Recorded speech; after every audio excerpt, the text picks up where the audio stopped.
Hi guys, I'm Asif Ali and watching CGHOW video. Today I created this Northern Lights, or you can say Aurora in UE 5.1. I use ribbon in this case, in this effect. So let's start this. So this is my effect and I have already created, but I'll do it again and I'm using GPU ribbons. So let's just take a new label. Let's say you have, I will create a new folder here. Aurora. And I'll put the files and patterns you can download there. So let's create a material for that first. M Aurora.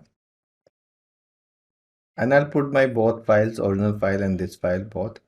So what you can do, you can take a noise, any noise type.